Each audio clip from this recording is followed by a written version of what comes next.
Namaskar and pranam to all of you. Again, I am coming back to my channel Asit Government Rule Guru Let's Compete. Today, I will discuss break-even service under Fundamental Rule 17A. In this part, I will discuss consequences of unauthorized absence and break-even service. So definitely, the session would be interesting one. Till end, try to listen the video. You can get complete information. And this Fundamental Rule 17A is very important one. And आप सोच रहे हो यदि unauthorized absence होता है and break even service होता है और कॉम्पिटेंट अथॉरिटी उसको कंडोन नहीं करेगा तो क्या इसका इफेक्ट होगा, क्या इसका कॉन्सिक्वेंस होगा, उसको आज मैं अच्छे से डिस्कस करूंगा.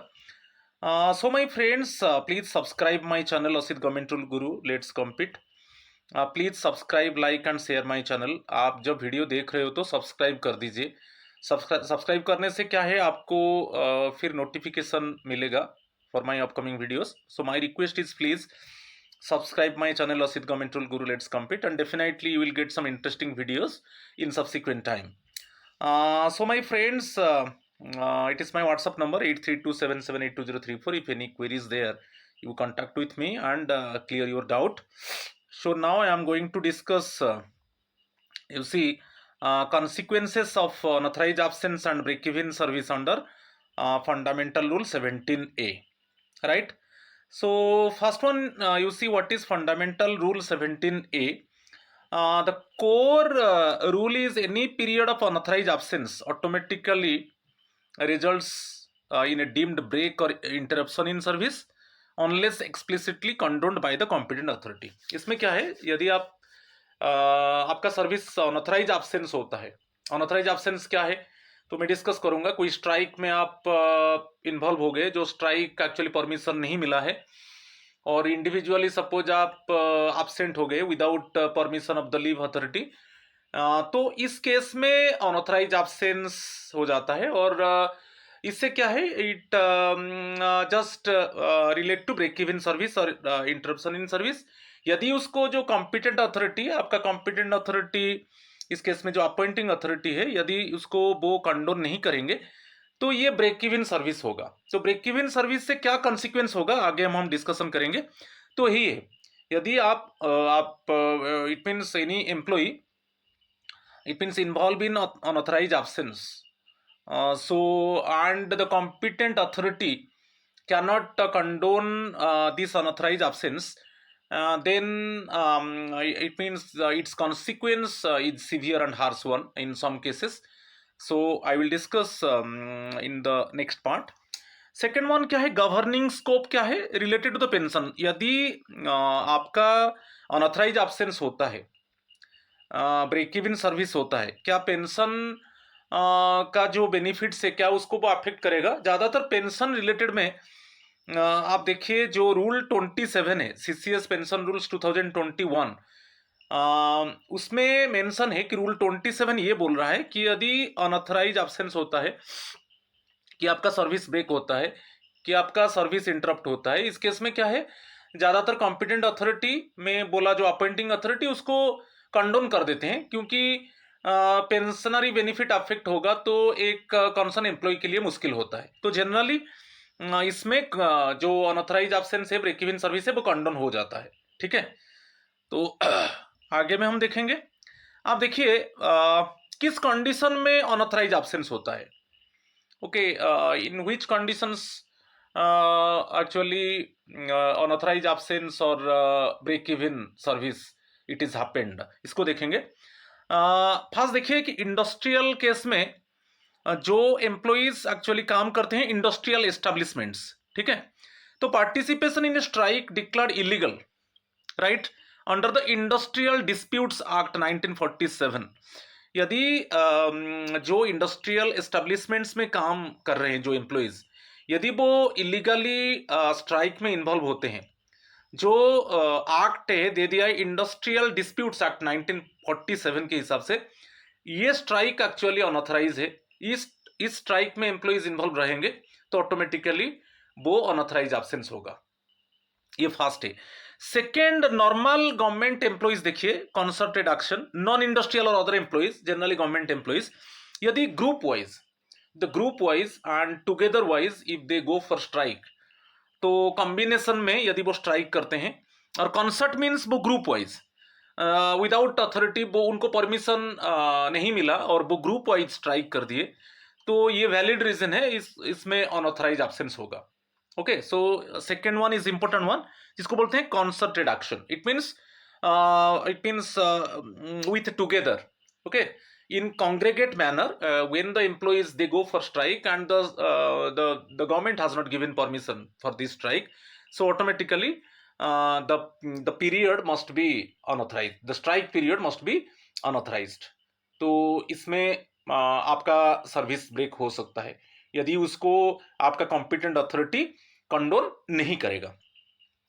इंडिविजुअल केस में होता है, इंडिविजुअल एम्प्लॉय कभी कभी एब्सेंट हो जाता है, individual employee is absent one without taking permission of the leave authority. आप लीव अथॉरिटी का परमिशन नहीं लिया, कुछ कोई भी लीव नहीं लिया, आप एब्सेंट रह गए, तो वो अनऑथराइज एब्सेंस रहा, तो उस केस में आपका सर्विस ब्रेक हो सकता है यदि वो कंडोन नहीं होगा। आपको वैलिड रीजन देना पड़ेगा, कि आपको जस्टिफाई करना पड़ेगा कि किस वजह से आप एब्सेंट हो गए without taking permission of the leave authority.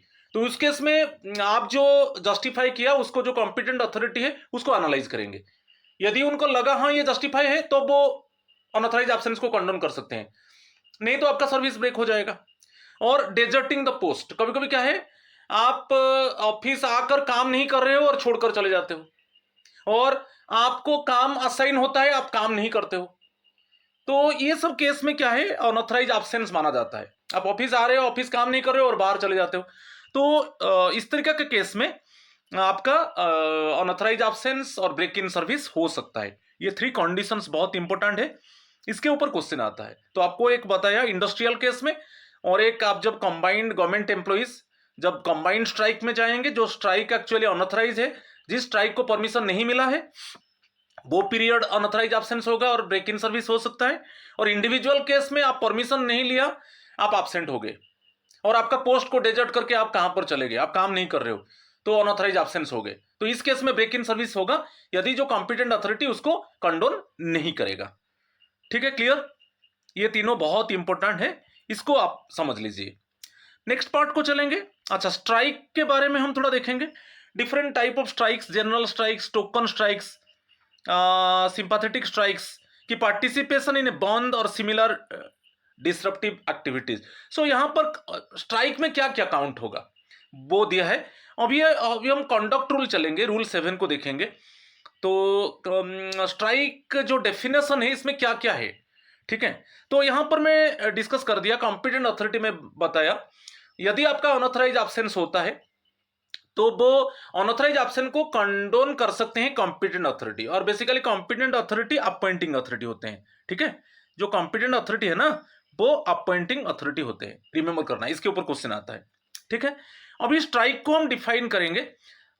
CCS conduct rules 1964 का आप रूल 7 उसका सबसेक्शन II देखिए, ये रूल पोजीशन को याद रखिए, क्योंकि इसका जो 7I है वो डेमोन्स्ट्रेशन के ऊपर है, और ये सेकेंड सबसेक्शन है रूल 7 का जो स्ट्राइक को डिफाइन करता है। तो इसमें क्लियर दे दिया, strike does not only mean stopping work completely, it also includes any collective action by a group of employees that slows down, disrupts or obstructs government work। आप strike को ये मत मानिए कि ओनली इट मींस आप काम बंद कर देंगे उसको हम स्ट्राइक मानेंगे, उसमें ये दे दिया, ये भी इंक्लूड कीजिए यदि ग्रुप ऑफ एम्प्लॉइज कलेक्टिवली वो काम को स्लो कर देंगे, क्योंकि the government employees actually they should complete work in stipulate time, because we are serving to the public, we are justifying to the public, and the public actually they need service in time। if we can't provide service to the public in time then तो वो slow, जानबूझकर हम काम को slow down किया तो वो भी स्ट्राइक में इंक्लूड होगा, जानबूझकर काम में डिसरप्ट किया, जानबूझकर काम को ऑब्स्ट्रक्ट किया, वो भी स्ट्राइक में जाएगा। याद रखिए, आप ये मत बोलिए कि ओनली हम काम बंद कर देंगे वो उसको स्ट्राइक कहा जाएगा, उसमें है काम जब स्लो हो जाएगा, जो टाइम है, जो आपका अथॉरिटी है, कॉम्पिटेंट अथॉरिटी जो टाइम दिया है उस टाइम में आप नहीं किया, वो काम स्लो है, जानबूझकर आप स्लो कर रहे हो, एक कंबाइन कलेक्टिवली काम में डिसरप्ट कर रहे हो, ऑब्स्ट्रक्ट कर रहे हो गवर्नमेंट वर्क में, तो ये सब स्ट्राइक में जाएगा। तो उसमें देखिए डेफिनेशन में क्लियरली दे दिया, mass absence from work without permission, आप परमिशन नहीं लिया ग्रुप ऑफ एम्प्लॉइज कलेक्टिवली आप एब्सेंट हो गए, तो जिसको बोलते हैं मास कैजुअल लीव, इसको हम बोलेंगे आप मास कैजुअल लीव ले लिए, तो ये स्ट्राइक हो जाएगा और ये अनऑथराइज हो जाएगा, ये अनऑथराइज एब्सेंस में काउंट होगा। ओके, ग्रुप वाइज आप एब्सेंस हो गए, तो ग्रुप वाइज ऑल्टरनेटिवली इसको मास कैजुअल लीव बोलते हैं, तो अनऑथराइज एब्सेंस हो गया।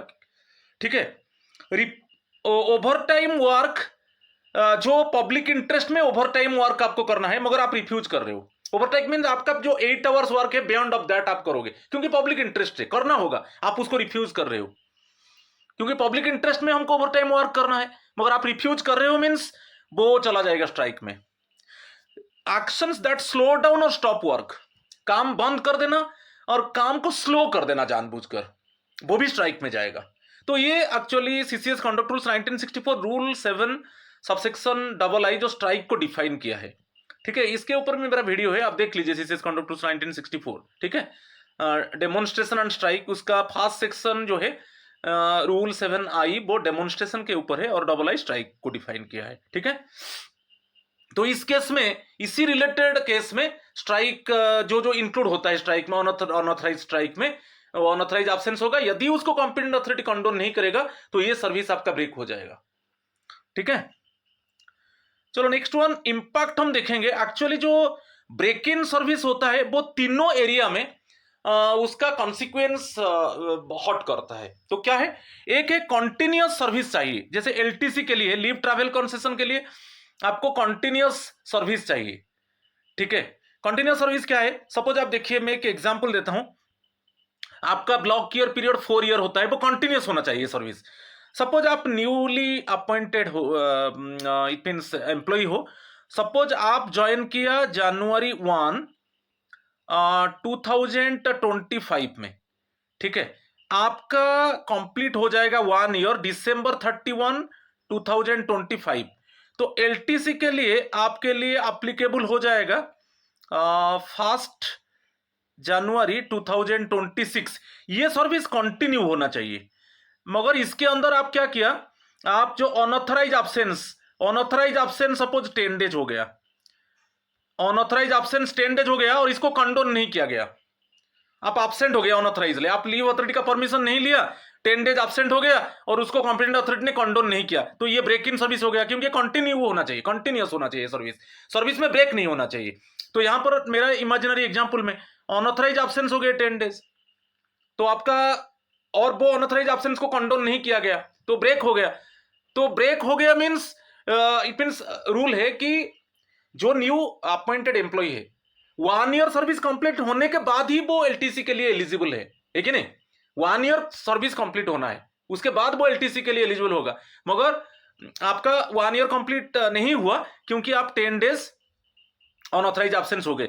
सपोज इसमें क्या है, 10 डेज आप सपोज कोई पर्टिकुलर डेट ले जाइए, मैं बोलता हूं सपोज 1 अगस्त टू 10 अगस्त।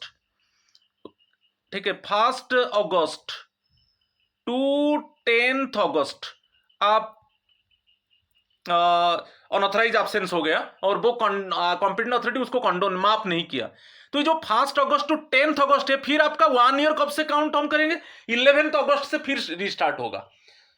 आप समझ रहे कि नहीं, क्योंकि सर्विस ब्रेक हो गया, ये 10 डेज ब्रेक हो गया। तो इस तरीके का यदि आपका सर्विस कंटिन्यू नहीं रहेगा तब नहीं होगा, एलटीसी में कंटिन्यू होना चाहिए।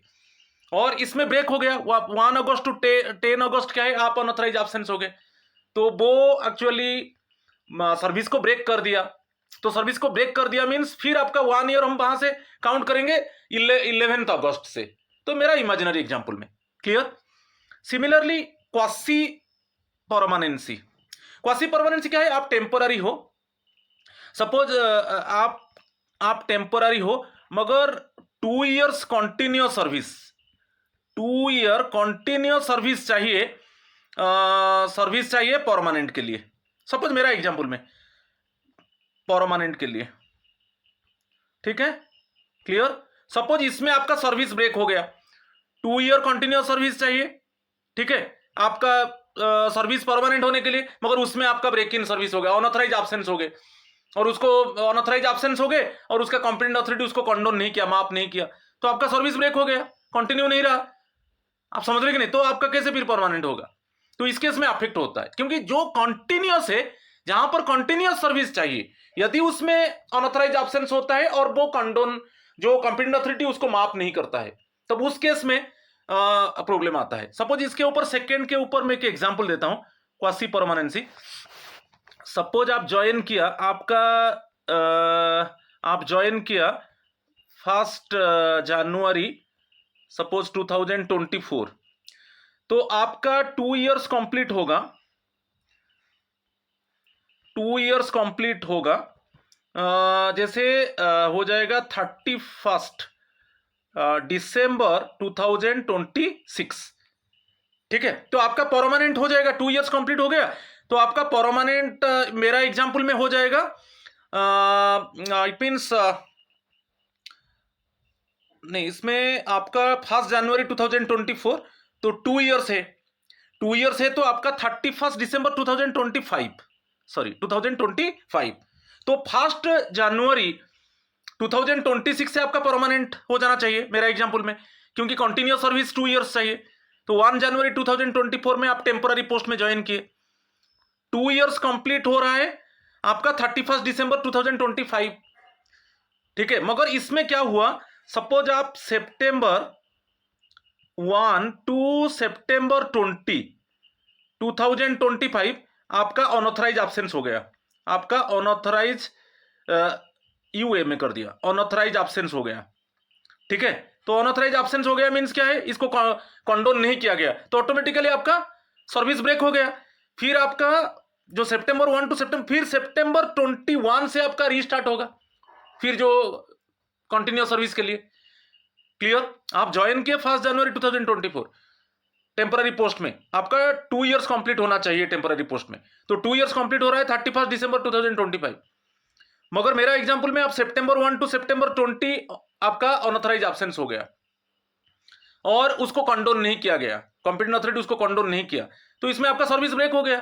तो सर्विस ब्रेक होने के बाद फिर वो रीस्टार्ट होगा सितंबर 21 से, फिर रीस्टार्ट होगा, ठीक है कि नहीं। और अनदर वन है डिपार्टमेंटल एग्जामिनेशंस। आप जानते हो अभी जो डिपार्टमेंटल प्रमोशन पोस्ट के लिए, सपोज आपका यहां पर मैं एक एग्जांपल देता हूं, आपका प्रमोशन पोस्ट के लिए सपोज 3 इयर्स कॉन्टिन्यूअस सर्विस चाहिए, 3 इयर्स कॉन्टिन्यूअस सर्विस चाहिए, ठीक है। मगर इसमें क्या हुआ, इसी के अंदर आपका अनऑथराइज एब्सेंस हो गया, ये कॉन्टिन्यूअस सर्विस कंटिन्यू होना चाहिए, अनऑथराइज एब्सेंस सपोज आप इसी पीरियड के अंदर हो गया और बाकी उसको कॉम्पिटेंट अथॉरिटी जो आपका अपॉइंटिंग अथॉरिटी उसको माफ नहीं किए, कंडोन नहीं किए, तो कंटिन्यू नहीं रहेगा, क्योंकि डिपार्टमेंटल एग्जामिनेशन आप रिक्रूटमेंट रूल देखिए कि after continuous 3 year service okay you can apply for this promotion post, चाहे आपका डिपार्टमेंट हो कि अदर डिपार्टमेंट में हो, मगर वो पोस्ट के लिए, हायर पोस्ट के लिए कंटिन्यूअस 3 ईयर सर्विस चाहिए। सपोज उसमें आपका 3 ईयर सर्विस के अंदर आप क्या हो गया ना, अनऑथराइज एब्सेंट हो गए और उसको कॉम्पिटेंट अथॉरिटी ने कंडोन नहीं किया, तो ऑटोमेटिकली आपका सर्विस ब्रेक हो गया, ठीक है। तो इस केस में आप वो डिपार्टमेंटल एग्जाम के लिए एलिजिबल नहीं हो। तो ये 3 चीज अफेक्ट होता है actually, break in service most hot actually 3 case में, leave travel concession, quasi permanency, departmental examination. इसके ऊपर क्वेश्चन आता है जो fundamental rule 17A rule position पूछता है, और उसमें क्लियरली ये 3 चीज को अफेक्ट करता है। और इसमें आपको ट्रिक में बता रहा हूं, जहां पर कंटिन्यूअस सर्विस चाहिए, जैसे एलटीसी के लिए आपका आप टेम्पररी पोस्ट में हो, वो मिनिमम ईयर्स का कंटिन्यूअस सर्विस होने के बाद परमानेंट होगा, और departmental examination suppose higher post के लिए आपको कंटिन्यूअस सर्विस चाहिए, जो आपका रेगुलर पोस्ट अभी है वो कंटिन्यूअस होना चाहिए, 3 इयर्स की, 4 इयर्स की, 5 इयर्स, वो रिक्रूटमेंट रूल में है। और उतना करने के बाद ही आप हायर पोस्ट अप्लाई करोगे, और उसमें यदि ब्रेक हो जाता है, सर्विस ब्रेक हो जाता है, तो ऑटोमेटिकली वो कंटिन्यू सर्विस नहीं हुआ, तो कंटिन्यूअस सर्विस नहीं होगा तो आप डिपार्टमेंटल एग्जाम कैसे एलिजिबल होंगे। तो ये चीज को, ये 3 चीज बहुत इंपॉर्टेंट है, ठीक है। बाकी एक्सेप्शनल केस में क्या है, बहुत इजी है। एक्सेप्शनल केस में यदि कॉम्पिटेंट अथॉरिटी इसके ऊपर अनऑथराइज एब्सेंस हो गया और उसमें कॉम्पिटेंट अथॉरिटी यदि उसको कंडोन करते हैं, माफ कर देते हैं, तो आपको जस्टिफिकेशन देना पड़ेगा कि किस कॉन्सिक्वेंस के वजह से, किस रीजन के वजह से आप एब्सेंट हो गए, without it means taking permission of the leave authority you are absent, तो यू गिव जस्टिफिकेशन, वो जस्टिफिकेशन को आपका कॉम्पिटेंट अथॉरिटी, जो आपका अपॉइंटिंग अथॉरिटी, वो एनालाइज करेंगे। यदि उनको सही लगेगा तब वो कंडोन करेंगे, और कंडोन कर देंगे तो प्रॉब्लम नहीं है। आपका ब्रेक इन सर्विस जहां पर कंटिन्यूअस सर्विस में होता है, एलटीसी है कि आपका क्वासी पर आप टेम्पररी हो, मिनिमम सर्विस चाहिए परमानेंट के लिए, कि आपका हायर पोस्ट के लिए कंटिन्यूअस सर्विस चाहिए, गोटे मिनिमम कंटिन्यूअस सर्विस चाहिए 3 इयर्स की, 4 इयर्स की, 5 इयर्स, उसमें आपका सर्विस ब्रेक हो गया तो आप डिपार्टमेंटल एग्जामिनेशन नहीं दे पाएंगे। तो ये सब केस में क्या है, कॉम्पिटेंट अथॉरिटी को आपको जस्टिफाई करना है। यदि वो जस्टिफिकेशन सही है तो कॉम्पिटेंट अथॉरिटी उसको कंडोन करेंगे तो प्रॉब्लम नहीं है। तो वही चीज यहां पर दिया है। Have you clear understood? आप एस्केप कर सकते हो जो ब्रेक इन सर्विस से।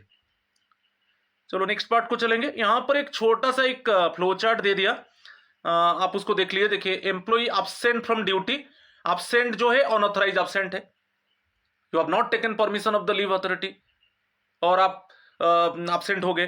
तो यहां पर was it unauthorised? Yes. Illegal strike है, आप इलीगल स्ट्राइक में इन्वॉल्व हो गए, कि कलेक्टिव एक्शन ग्रुप वाइज आप स्ट्राइक में, अनऑथराइज स्ट्राइक में बैठ गए, कि इंडिविजुअल डेजर्सन आप ऑफिस नहीं आ रहे हो, ओके, ऑफिस नहीं आ रहे हो, कि विदाउट परमिशन आप ऑफिस से एब्सेंट हो, तो उस केस में FR 17 अप्लाइज होगा। आपका ब्रेक इन सर्विस इज प्रेज्यूम्ड। यदि अपॉइंटिंग अथॉरिटी उसको एग्जामाइन करेंगे, आप जब बोलेंगे कि मेरा इतना पीरियड में अनऑथराइज एब्सेंस हो गया और मैं ये रीजन दे रहा हूं, आप जो रीजन देंगे, जो कॉन्सिक्वेंस देंगे, उसको एनालाइज करेगा अपॉइंटिंग अथॉरिटी। यदि सही है तब वो उसको कंडोन कर सकते हैं, नहीं तो ब्रेक इन सर्विस कन्फर्म हो जाएगा। ठीक है, तो ये ऐसे एक फ्लो चार्ट कर दिया। ठीक है, चलो नेक्स्ट पार्ट में नो डिसेबिलिटी एरियाज अंडर। इसमें क्या है, मैं बताया जो 3 चीज बताया, जैसे एलटीसी, डिपार्टमेंटल एग्जामिनेशन, और temporary service to permanent service, जिसको बोलते हैं क्वासी परमानेंसी। ये तीनों केस में कंटिन्यूअस सर्विस चाहिए, उसी में डिसेबिलिटी आ जाता है फंडामेंटल रूल 17A में। मगर प्रमोशन केस में क्या है, इसमें no disability. Promotion through DPC, आपका सीनियरिटी बेसिस से आपका प्रमोशन होता है। Departmental promotion committee FR 17A does not affect it. इसमें क्या है, प्रमोशन केस में आपका सीनियरिटी, आपका APAR annual performance appraisal report, vigilance clearance और डीपीसी रिकमेंडेशन। तो आपका क्या चाहिए, अपर चाहिए 3 इयर्स का, और विजिलेंस क्लियरेंस चाहिए, और यदि आपको डीपीसी रिकमेंड करता है तो आपका प्रमोशन होगा। ठीक है, इसमें आपका जो ब्रेक इवन सर्विस, जो अनऑथराइज एब्सेंस है, FR 17A बोल रहा है, ये आपका प्रमोशन को स्टॉप नहीं कर सकता, आपका प्रमोशन को स्टॉप नहीं कर सकता। मैं एक एग्जांपल इसको भी देता हूं, याद रखिए, इसमें डिसेबिलिटी नहीं लगेगा। ठीक है, तो कभी कभी बोलते हैं कि नहीं ब्रेक इन सर्विस हो गया, हमारा प्रमोशन बंद हो जाएगा, डीपीसी उसको रिकमेंड नहीं करेगा। नो, आपको मगर प्रमोशन के लिए जो मिनिमम ईयर सर्विस है वो कंप्लीट होना चाहिए। मैं एक एग्जांपल देता हूं, यहां पर देख लीजिए। एग्जांपल में क्या है, एम्प्लॉय ए है, उसका पोस्ट ऑफिस सुपरिटेंडेंट है, 5 इयर्स रेगुलर सर्विस चाहिए, ओके, फीडर कैडर में आपको प्रमोशन लेने के लिए। डीपीसी मीटिंग हुआ 1 जुलाई 2026, ओके, आप ज्वाइन किए 1 जून 2021, तो आपका अनऑथराइज एब्सेंस 20 डेज के लिए हुआ 1 to 20 August 2024. So the appointing authority under FR 17A orders that these 20 days will not count as service. तो ऑटोमेटिकली जो अनऑथराइज एब्सेंस है, आपका अपॉइंटिंग अथॉरिटी डिक्लेयर कर दिया कि ये 20 डेज एक्चुअली सर्विस में काउंट नहीं होगा। क्या इसमें आपका प्रमोशन होगा कि नहीं? आपका रेगुलर प्रमोशन कब होगा? 5 ईयर सर्विस कंप्लीट होना चाहिए। देखिए, आप इसमें क्लियर बता देता हूं, आप ज्वाइन किए 1 जून 2021, अच्छा 5 ईयर्स कंप्लीट हो रहा है मई 31, ठीक है, मई 31 2026, एक्चुअली 5 ईयर्स आपका कंप्लीट हो रहा है। क्लियर? ये 5 ईयर्स आपका कंप्लीट हो रहा है, मगर आप 20 डेज आपका जो अनऑथराइज एब्सेंस था 1 to 20 अगस्त 2024, तो 20 डेज अनऑथराइज एब्सेंस था, उसको अपॉइंटिंग अथॉरिटी ने कंडोन नहीं किया, तो वो सर्विस में काउंट नहीं हुआ। तो अभी आपका 5 ईयर्स कब कंप्लीट हो रहा है, उसमें 20 डेज उसमें ऐड कर दीजिए। तो यदि 20 डेज ऐड करेंगे, आपका जून 2026 में 5 ईयर्स कंप्लीट हो जाता है, क्योंकि आपका रेगुलर प्रमोशन के लिए 5 ईयर्स कंप्लीट होना चाहिए, रेगुलर सर्विस होना चाहिए। मगर आपका कंप्लीट एक्चुअली 5 इयर्स हो रहा है ये जो सिनेरियो के वजह से May 31, 2026, मगर 20 डेज एक्चुअली अनऑथराइज एब्सेंस को सर्विस में काउंट नहीं किया गया, तो आपका 5 इयर्स कंप्लीट हो रहा है जून 20, 2026, क्योंकि वो 20 डेज काउंट नहीं होगा। अच्छा, आपका डीपीसी बैठेगा 1 जुलाई 2026, तो इस जब डीपीसी बैठेगा तब तो आपका 5 इयर्स कंप्लीट हो चुका है, तो उसमें प्रॉब्लम नहीं है। एज यूजुअल आपको प्रमोशन मिलेगा यदि डीपीसी रिकमेंड करता है। ठीक है, ये एग्जाम समझ में आया? तो इसी को मैं दे दिया आपका अपर ग्रेडिंग 3 इयर्स का। देखिए very good, very good, good है 22-23। तो मैं बोला अपर जो है एनुअल परफॉर्मेंस अप्राइजल रिपोर्ट वो 3 इयर्स का, वो अच्छा होना चाहिए और विजिलेंस क्लियरेंस होना चाहिए। ठीक है, और यहां पर दे दिया 1 जून में आप ज्वाइन किए थे तो 5 ईयर सर्विस 31 मई में कंप्लीट हो रहा है, मगर अनऑथराइज एब्सेंस के वजह से जो आपका अनऑथराइज एब्सेंस हो गया, आपका 5 इयर्स देखिए कंप्लीट हो रहा है 31 मई 2026, मगर इसमें एक्सक्लूड 20 डेज हम एक्सक्लूड किया है।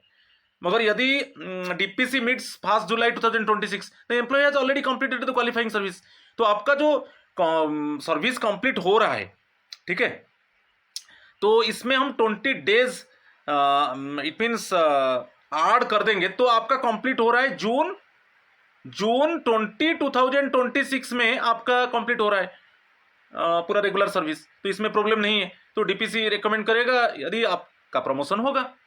ठीक है, क्लियर? तो ये इंपॉर्टेंट है, आप उसको थोड़ा देख लीजिए। क्लियर? अच्छा, डिपार्टमेंटल प्रमोशन के लिए प्रॉब्लम होगा, क्योंकि डिपार्टमेंटल प्रमोशन के लिए सपोज देखिए डिपार्टमेंटल प्रमोशन के लिए क्या है, कंटिन्यूअस सर्विस चाहिए।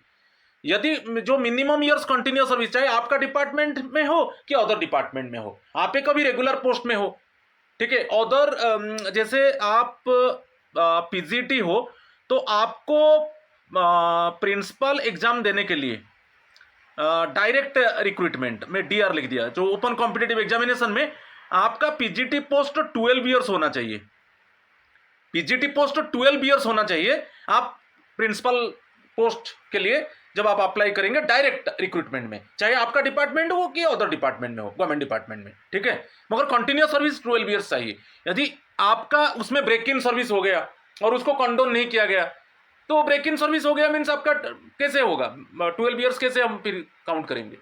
तो इस केस में ये कंटिन्यूअस होना चाहिए। आप देखेंगे रिक्रूटमेंट रूल, जब रिक्रूटमेंट का नोटिफिकेशन आएगा आप देखेंगे क्लियरली दिया है कि फॉर केबीएस की, फॉर एनवीएस की, for EMRS actually continuously the concerned employee should complete 12 years service in PGT, complete 12 years regular service in PGT, 12 years regular service in PGT continuously। तो उसके अंदर यदि ब्रेक इन सर्विस होता है और आपका कॉम्पिटेंट अथॉरिटी उसको कंडोन नहीं करता है, तो आप ये जो प्रमोशन पोस्ट के लिए, प्रिंसिपल एग्जाम के लिए एग्जाम नहीं दे पाएंगे। तो ये प्रॉब्लम, इसी पर प्रॉब्लम होता है। ये example minimum 3 years continuous service is required to appear the exam. Suppose मेरा इमेजिनरी एग्जाम्पल में, तो if FR17 creates a break in continuous service, the employee may lose eligibility until the required continuous service is completed again. तो उसमें एक example देता हूं। Suppose आप join किया, एक एग्जाम्पल यहां पर हम दे देंगे, जनवरी 1, 2023, तो आपका 3 इयर्स कंप्लीट हो रहा है December 31, 2025, आपका 3 इयर्स कंप्लीट हो रहा है कि नहीं? 3 इयर्स कंप्लीट हो रहा है जनवरी 1, 2023, December 31, 2025 में आपका 3 इयर्स कंप्लीट हो रहा है। मगर इसमें क्या हुआ, सपोज इसी पीरियड के अंदर, सपोज अगस्त 1 to 2024 आपका अनऑथराइज एब्सेंस हो गया, अनऑथराइज एब्सेंस हो गया और ये कंडोन नहीं हुआ। ये जो 20 डेज पीरियड, ये जो ब्रेक हो गया, तो ये आपका सर्विस ब्रेक हो गया। फिर वो जो 3 इयर्स कंटिन्यूअस सर्विस हम काउंट करेंगे, कब से काउंट करेंगे? अगस्त 1 to अगस्त 20 ना, आपका अनऑथराइज एब्सेंस हो गया, तो फिर हम अगस्त 21, 2024 से फिर 3 इयर्स हम कंटिन्यूअस सर्विस काउंट करेंगे। ओके, मेरा एग्जांपल में फिर हम काउंट करेंगे अगस्त 21, 2024 से हम 3 ईयर सर्विस काउंट करेंगे, क्योंकि यहां पर सर्विस ब्रेक हो गया। ब्रेक हो गया मीन्स जो सर्विस था बिफोर प्रेसिडिंग ऑफ अगस्त 1, 2024 वो काउंट नहीं होगा। फिर आपका रीस्टार्ट होगा जब आपका अनऑथराइज एब्सेंस कंप्लीट होगा और आप ज्वाइन करेंगे। जैसे ज्वाइन हो गया अगस्त 21 2024, वहीं से फिर रीस्टार्ट होगा 3 ईयर सर्विस कंटिन्यू, फिर काउंट करेंगे। ठीक है कि नहीं? तो इस तरीके का केस आ जाता है यदि वो कंडोन नहीं होता है बाय द कॉम्पिटेंट अथॉरिटी। ठीक है, क्लियर? एफिशिएंसी बार आपका इंक्रीमेंट के लिए कोई प्रॉब्लम नहीं है, क्योंकि इंक्रीमेंट के लिए आपको याद रखिए मिनिमम 6 मंथ्स क्वालिफाइंग सर्विस चाहिए, 6 मंथ्स क्वालिफाइंग सर्विस चाहिए। ठीक है, और यदि कुछ जो पीरियड आप अनऑथराइज एब्सेंस हो गए 20 डेज की 30 डेज, और वो एक्चुअली बेसिकली तो सर्विस में इंक्लूड नहीं होगा। यदि अनऑथराइज एब्सेंस हो गए और उसको कंडोन नहीं किया गया, वो तो काउंट नहीं होगा सर्विस में, तो ना हो, मगर आपको minimum 6 months qualifying service complete करना है इंक्रीमेंट के लिए, तो उसमें ज्यादा अफेक्ट नहीं होता है। ठीक है, सपोज फॉर एग्जांपल आपका इसमें देखिए जुलाई 1 में आपका इंक्रीमेंट है, जुलाई 1 आपका इंक्रीमेंट डेट है, आईडी में कर दिया इंक्रीमेंट डेट है। सपोज आप जुलाई 1 में इसमें जुलाई 1 2000 सपोज 25 में आप ले चुके हो, इंक्रीमेंट ले चुके हो। ठीक है, आप इंक्रीमेंट जुलाई 1 25 में आप इंक्रीमेंट डेट था, मगर उसके अंदर क्या हुआ, आप सपोज सितंबर 1 टू 20 आपका अनऑथराइज एब्सेंस हो गया और ये कंडोन नहीं हुआ, तो ये आपका ये पीरियड 20 डेज एक्चुअली क्या होगा, सर्विस में काउंट नहीं होगा। तो सर्विस में काउंट नहीं होगा, नेक्स्ट जो जुलाई 1 2026 में आपका ऑलरेडी सर्विस है, आपका 6 मंथ्स मिनिमम क्वालिफाइंग सर्विस है, आप काउंट कर लीजिए 6 मंथ्स मिनिमम क्वालिफाइंग सर्विस चाहिए, तो उसमें ये अफेक्ट नहीं होता है। ओनली ये 20 डेज काउंट नहीं होगा, क्योंकि सर्विस में अनऑथराइज एब्सेंस से काउंट नहीं होगा, और अदर पीरियड तो काउंट होगा ना, तो उसमें प्रॉब्लम नहीं है। ठीक है, तो if is a break in service under FR 17 है कैन नॉट डिनाई इंक्रीमेंट, तो ओनली यही 20 डेज, सपोज मेरा एग्जांपल में ओनली यही जो 20 डेज आपका अनऑथराइज एब्सेंस हुआ वो काउंट नहीं होगा, वो अनऑथराइज ये काउंट नहीं होगा। ठीक है, मगर 1 ईयर होता है, 1 ईयर पीरियड में ये 20 क्या है, मिनिमम क्वालिफाइंग सर्विस आपका 6 मंथ्स चाहिए इंक्रीमेंट के लिए, तो उसमें प्रॉब्लम नहीं है। अदर केस क्या है, कुछ स्पेशल पे स्पेशल अलाउंस आप ले रहे हो, तो उसमें प्रॉब्लम नहीं है। यदि आप अनऑथराइज एब्सेंस हो गए फिर आकर ज्वाइन कर लिए, तो आपको ये आपका ये विथड्रॉल नहीं होगा भाई, एज यूजुअल स्पेशल पे और स्पेशल अलाउंस आपको मिलता रहेगा। अनऑथराइज पीरियड जो हुआ, अनऑथराइज एब्सेंस आप हो गए, सपोज उसको कंडोन नहीं किया गया, ठीक है, उस पीरियड में नहीं मिलेगा, क्योंकि अनऑथराइज एब्सेंस हो गए, कंडोन नहीं हुआ तो सैलरी नहीं मिलेगा, क्योंकि वो सर्विस में काउंट नहीं होगा। फिर आप जब आके ज्वाइन कर लोगे फिर आपको भाई एज यूजुअल स्पेशल पे और स्पेशल अलाउंसेस मिलेगा, उसको कोई विथड्रॉ नहीं करेगा, तो उसमें डिसेबिलिटी में नहीं आता है। जैसे सीनियरिटी में प्रमोशन है कि इंक्रीमेंट रिलेटेड है कि स्पेशल पे और स्पेशल अलाउंसेस, इसमें क्या है आपका ये इसमें डिसेबिलिटी नहीं है। मगर डिसेबिलिटी कहां पर है, जहां पर कॉन्टिन्यूअस सर्विस है, कॉन्टिन्यूअस सर्विस चाहिए, उसी के अंदर आपका अनऑथराइज एब्सेंस हो गया तो फिर ब्रेक हो जाएगा, क्योंकि कंटिन्यूअस सर्विस चाहिए, LTC कंटिन्यूअस चाहिए, आपका क्वासी परमानेंट से टेम्पररी टू परमानेंट आपका कंटिन्यूअस चाहिए।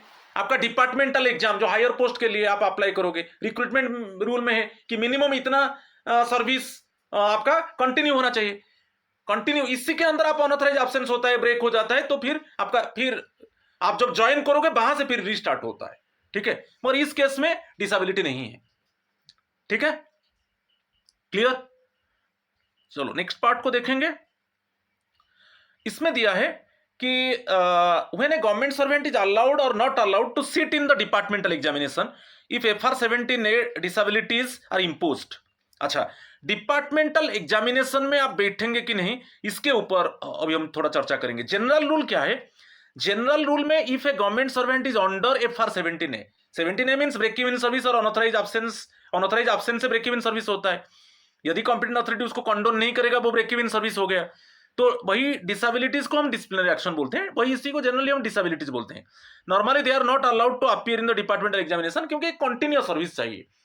कंटिन्यूअस सर्विस के अंदर यदि आपका अनऑथराइज एब्सेंस होता है और वो कंडोन नहीं होगा तो ब्रेक इवन सर्विस हो जाएगा।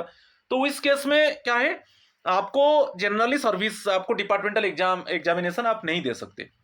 एक्सेप्शन में क्या है, इसमें देखिए एक्सेप्शंस में दे दिया provisional permission, they may get provisional permission to appear in the exam if, जो डिसेबिलिटी केस है वो अभी प्रोसेस में है, माने नोटिस मिला है मगर वो इंपोज नहीं हुआ है। जो FR17 है डिसेबिलिटी इंपोज नहीं हुआ है, नोटिस इशू हुआ है। ओके, उसके ऊपर फाइनल डिसीजन नहीं है। यदि फाइनल डिसीजन क्या है, कॉम्पिटेंट अथॉरिटी उसको कंडोन भी कर सकते हैं। यदि अभी तक फाइनल डिसीजन नहीं है मगर आपको नोटिस मिल चुका है, मगर डिसेबिलिटी FR17 है इंपोज नहीं हुआ है। अच्छा, FR17 है इंपोज मीन्स क्या है ना, कॉम्पिटेंट अथॉरिटी आपका अपॉइंटिंग अथॉरिटी आपको क्लियरली मेंशन करेंगे कि आपका जो अनऑथराइज एब्सेंस है, ठीक है, वो उसको कंडोन नहीं किया जाएगा, वो कंडोन नहीं किया जाएगा। तो आपका सर्विस ब्रेक हो गया, तो सर्विस ब्रेक हो गया मीन्स आपका डिपार्टमेंटल एग्जाम के लिए क्या चाहिए, कंटिन्यू सर्विस चाहिए।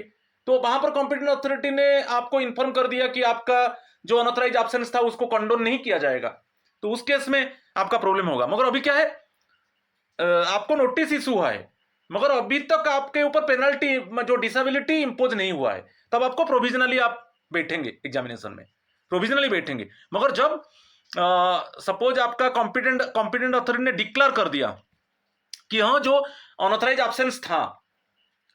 एब्सेंस था, वो कंडोन नहीं किया जाएगा, उसको माफ नहीं किया जाएगा, वो पेनल्टी इंपोज हो गया, वो डिसेबिलिटी इंपोज हो गया, तब उस केस में आप डिपार्टमेंटल एग्जाम दे दिया मगर रिजल्ट आपका यदि आप क्वालिफाई करते हो भी कैंसिल हो जाएगा।